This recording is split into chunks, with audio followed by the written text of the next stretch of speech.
Thanks for tuning in. I'm Lori Greene. I'm the Manager Codes and Resources for Allegion, and I'm here with Mark Williams, who's the current chair of the Partner Alliance for Safer Schools, or PASS. Thanks, Mark, for being here. Thanks, Lori. It's great to be here. Appreciate the opportunity to sit down with you one-on-one and talk about school safety and security. Great. So you've been involved with PASS for a while. What is the position of PASS regarding classroom security? Yeah, Lori, actually, I've been involved with PASS for about 7 years now, and classroom security safety and security is certainly something we talk about a lot. At PASS, we take a layered approach to safety and security, as you know, and that the classroom is actually the last layer of protection. So in our layered approach, we have 5 layers. So we start with a district-wide. We could then go to property perimeter, parking lot, building, and then the classroom and interior perimeter. And it's the last layer.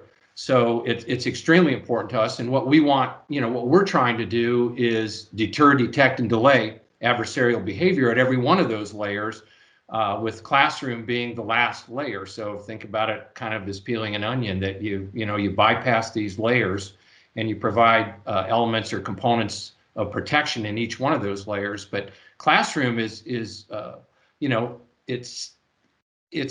when we get into lockdown situations, that's where we talk a lot about classroom safety and security. And we probably take a little bit different approach to it than some others that are out there talking about classroom safety. We take an approach of what we call shelter, evade, defend, care. So your first instinct, one of the things we want to talk about is your first instinct in classroom shouldn't be to run. It should be to shelter. Use your senses to figure out where the danger is. If your first instinct is to run, how do you know where you're running? Are you running into the danger, or are you running away from it? So we talk about shelter first, then evade if necessary, then defend if you must, and then care for anyone who may need it. But basically, we say lock the door and get away from it. We want our classroom doors to allow free egress. We want them to enable authorized access. So when you have emergency responders, coming to deal with a situation, and we want them to comply with the American with Disabilities Act, which is federal law. So I know code compliance is something that you've been doing for years, and that you've worked tirelessly to educate all of us on. But what can talk about your role a little bit, with respect to school security and safety? Yeah, so yes, my entire job is focused on the codes and standards that apply to door openings, which a lot of people find it hard to believe there would be that much need for that, but it's pretty complicated, and at the same time extremely important and simple if you really think about it. So the model codes that we use in most US states have specific requirements for doors, and that's to help keep all of us safe when we're inside of buildings. Sometimes what I've seen, and this is where my role comes in with school security, sometimes we've seen in the rush to find a solution to secure doors in schools, there might be a tendency to overlook some of the requirements of the building codes, the fire codes, and the accessibility standards. So my job is to make sure that people are aware of the code requirements and how to find that balance between security and safety in schools and in other types of buildings. Codes, the current codes are based on lessons that we've learned from past tragedies. So every 3 years, we update the codes, and that way we can address new technologies or new threats. So for example, in 2018, the codes were changed to make sure that classroom doors could be unlocked from the outside by an authorized person, like you just mentioned. So school staff or emergency responders can come in case someone inside of the classroom needs help. And almost all doors are required by code to allow free egress. That allows people to exit without using a key, a tool, special knowledge, or effort. And most jurisdictions require one releasing motion to unlatch the door. You either turn the lever, push the panic, and you're out. And you also mentioned the ADA, the Americans with Disabilities Act. That requires hardware to be operable with one hand and without tight grasping, pinching, or twisting of the wrist. So all of these requirements together help ensure that evacuating in an emergency is intuitive and that people can get out quickly. Because in any sort of emergency, whether it be a school shooting or a fire or something else, that can be really a critical part of making sure that people can get out and get away from the danger. So, in some states, I know that some school administrators have considered using barricade devices to secure the classroom doors in their schools. So can you describe what a classroom barricade device is and how it works? It's a tough one. Good. Yeah, that's a good question, Lori, because really they come in all shapes and sizes. I mean, we've seen things, and you have some great pictures on iDig hardware of a number of these things. But I mean, everything from a fire hose, a section of a fire hose that's cut off, that they're recommending placing over the arm of a door closer. If your classroom happens to have a door closer, and if it happens to be on the inside of the room, lots of challenges with that. I mean, we can get into the fact that a 5'4" tall teacher is not going to be able to reach us, up to 7 feet and put it on, let alone take it off. Neither is a first grader. When we talk about free egress, but everything from fire hoses to really most of them are in my opinion, are pretty primitive looking. I've seen these devices that have to be mounted on the wall next to the door with big red lettering and an envelope that, when we talk about wanting our kids to feel safe in schools, and that, we know that their learning improves when they do feel safe, or when they feel safe.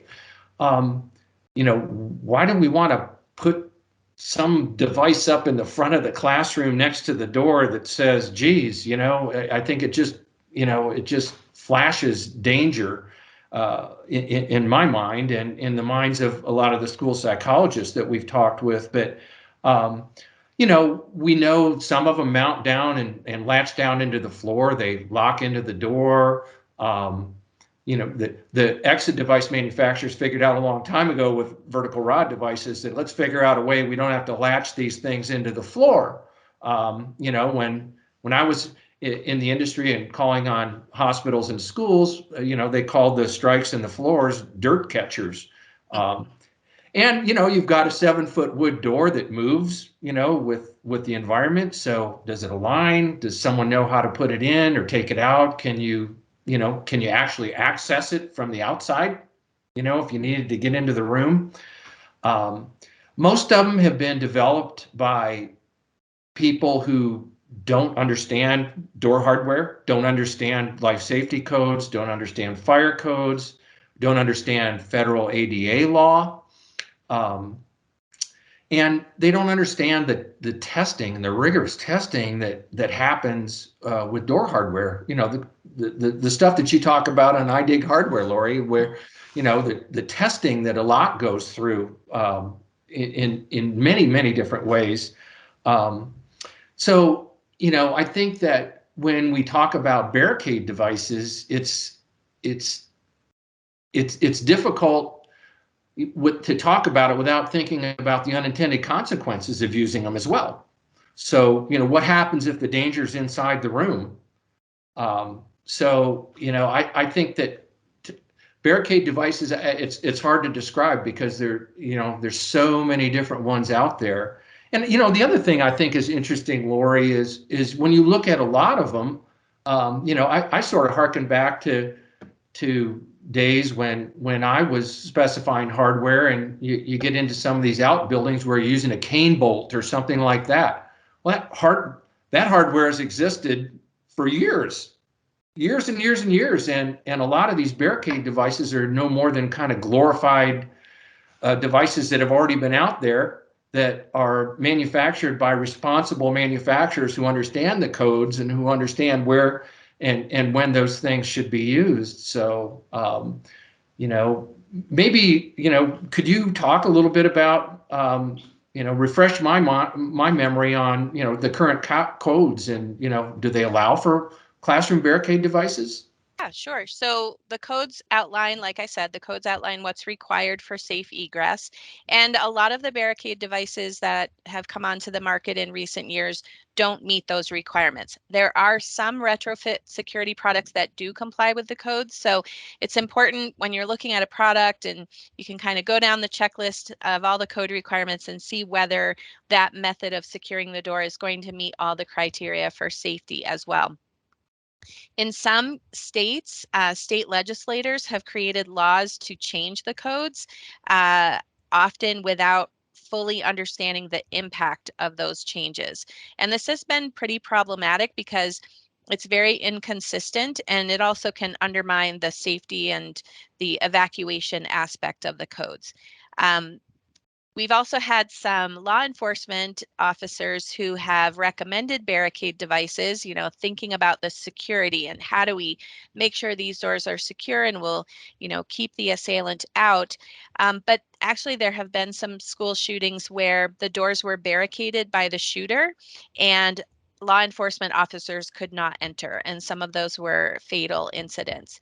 So it's really hard to maintain the balance of safety and security when you're only coming at it from one perspective or the other. But if you're looking at the problem with both of those requirements in mind, it's really not difficult to have doors that are secure, but also allow free egress and comply with the ADA. So I would say, to answer, the short answer to your question would be most barricade devices do not meet the current codes.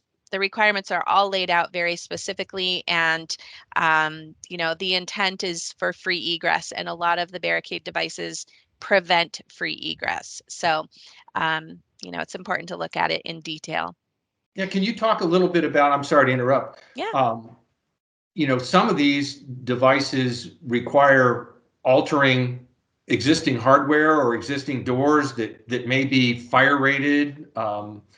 Can you talk to that a little bit too? So like I mentioned, in the 2018 codes, we made that change for access from the outside by an authorized person. There were some other changes that were made at the same time just to make sure that we were looking at this problem from all different aspects. So one of the changes that was specifically called out in the codes, starting with the 2018 editions, was that you can't have a barricade device or locking method that modifies the existing hardware. So we see all kinds of stuff. You mentioned the fire hoses. We have no idea how strong those really are or what will happen when someone tries to come in. We've seen people put things on the inside lever. Again, we don't know how that, if that lever is going to come off. It's not designed to do that. You can't modify panic hardware or you will affect the listing.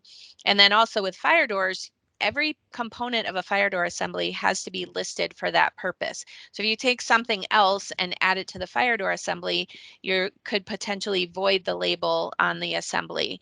And also modifying the fire doors, there are pretty prescriptive rules for doing that.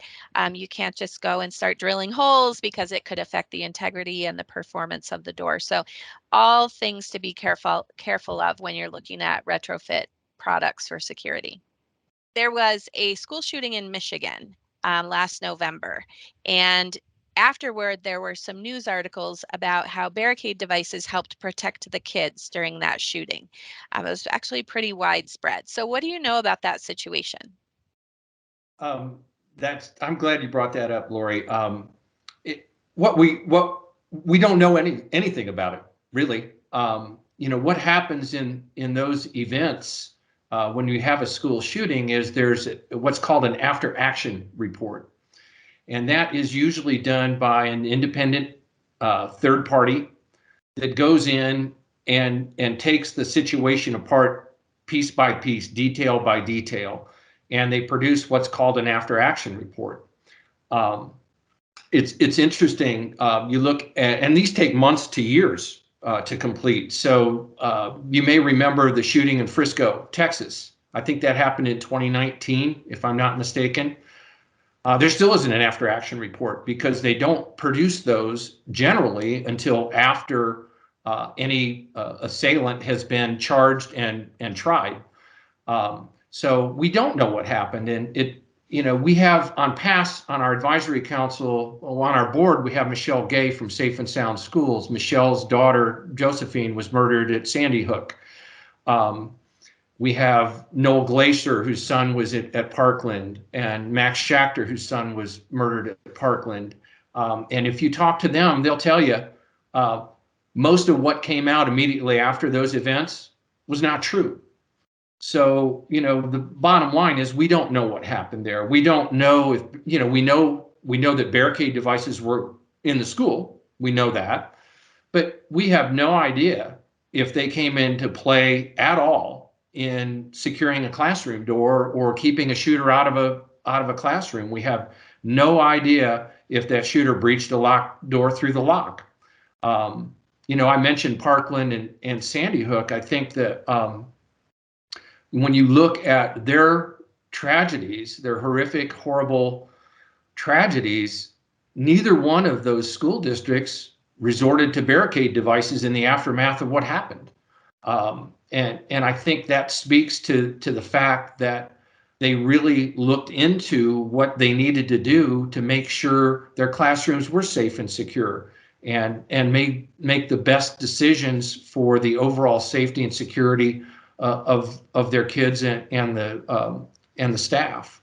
So a lot of people think that, it's like in the movies where someone's going to shoot the lock off and gain access to the classroom, but that's not what we've seen in past school shootings, right? Right, Lori, exactly right. And I think you've got some video or some information on iDig Hardware website about, locks being shot at and all that. It's just, that's movie stuff.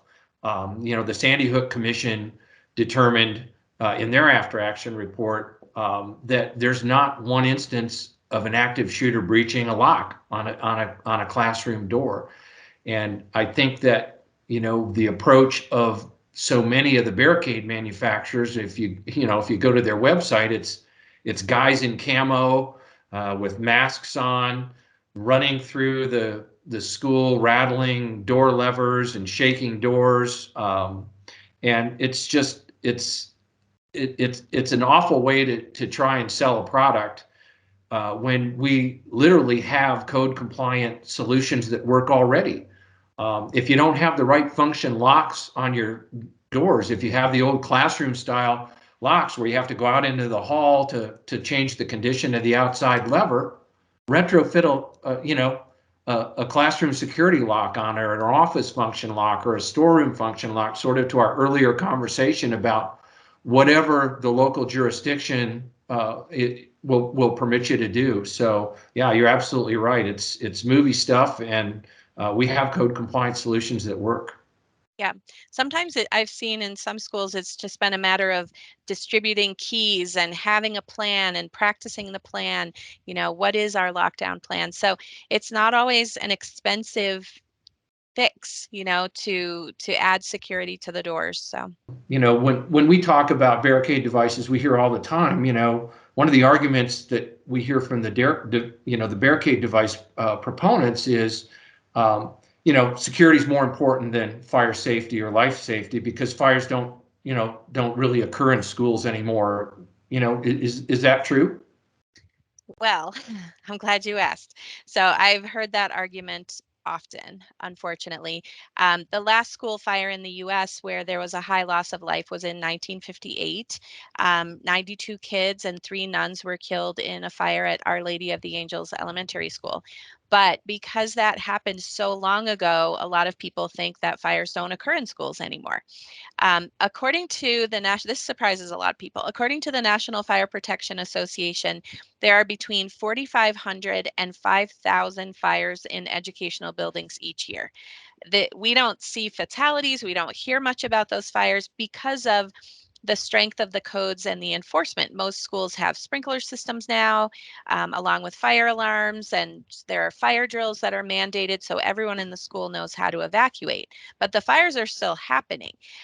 There's also some misinformation about school shootings. We hear all the time all these statistics out there that, could be interpreted in different ways. When you think about gun violence in schools, some of the statistics include all different types of gun incidents that happen in or around an educational building, but not all of those are the type of active shooter events where locked classroom doors are really, really important. So the FBI puts out a report each year listing every active shooter incident in the US. And these reports show that for the last 10 years, there have been about 4 active shooter events in educational buildings each year. So it's actually about 1,000 times more likely that there will be a fire in a particular school than an active shooter event. Like I said, that surprises a lot of people because we hear so much about the incidents with guns and we don't hear anything about the incidents with fires, but that doesn't mean they're not happening. So obviously every school shooting is tragic, but for me, these stats really illustrate that we have to take time to stop and think about how to address both of the problems, needing evacuation or needing security. They're not mutually exclusive. We can do Right. both. So, if school administrators or state legislators rush to secure classroom doors without thinking about these other things like egress, there could be liability for the school district. Like you mentioned, the unintended consequences. If a barricade device is used by an unauthorized person or if it impedes evacuation during an emergency, we could see some school districts held liable for that. So if classroom barricade devices that don't comply with the codes are not the answer, how does PASS have a position on how classrooms should be secured? Absolutely.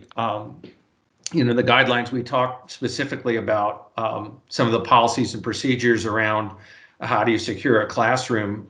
But I think just to summarize, classroom doors should be closed and locked when classes are in session. And I know that that's inconvenient sometimes when you have kids coming back from a doctor's appointment or late to class or whatever, but you mentioned earlier there's this balance, and we talk about that in the safety and security industry all the time. There's a balance between safety and security and convenience. And I think taking 5 to 10 seconds for someone to get up to open a classroom door if someone's coming late, that's in the overall scheme of things, that's not a real big deal. So we talk about the fact that they should be closed and locked.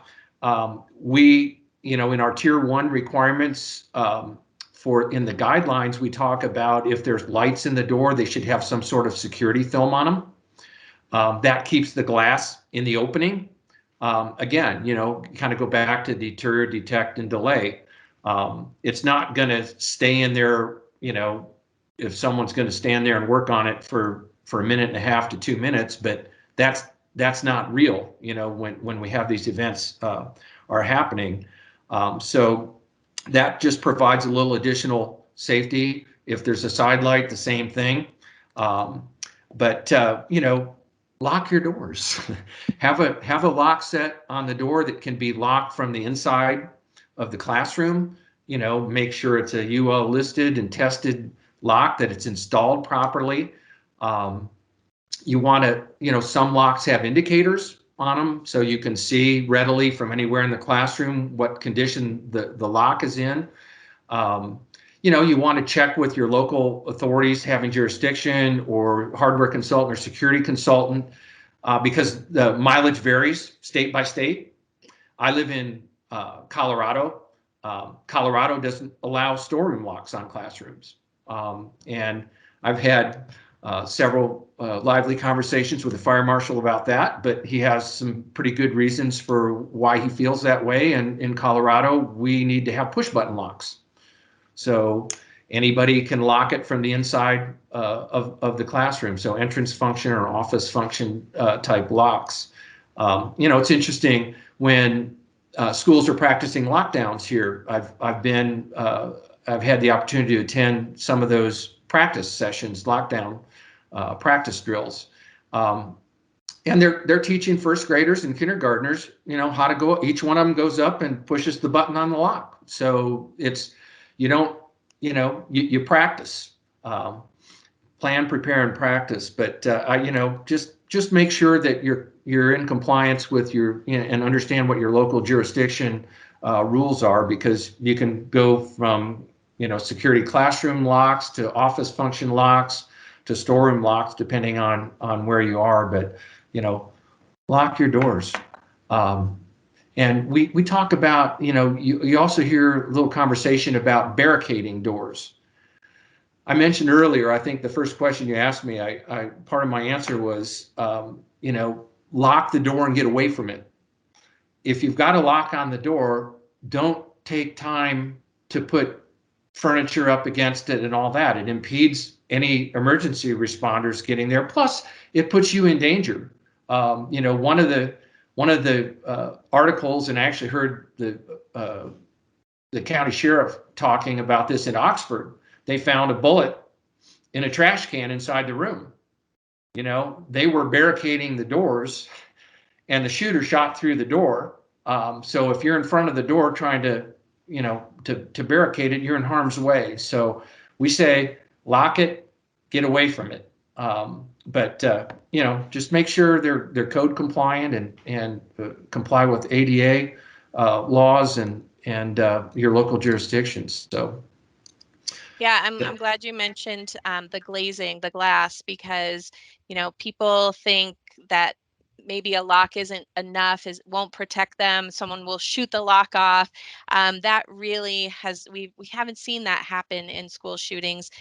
There have been some situations where someone went through the glass, and so it's really important to protect the glass and make sure that it's can resist impact for a while and hopefully prevent access to the inside of the classroom. So there's more information on this topic on the school security and safety page of my website, which is idighardware.com/schools, and also on the PASS website, which is passk12.org. And there are some other great videos in the in-session series, including one with Guy Grace and another one with Paul Tim, where they both talk a little bit more about physical security. You can find all the videos in this series on the website shown on the screen. So thanks for watching. Thanks, Mark. Thanks, Lori. Great to be with you.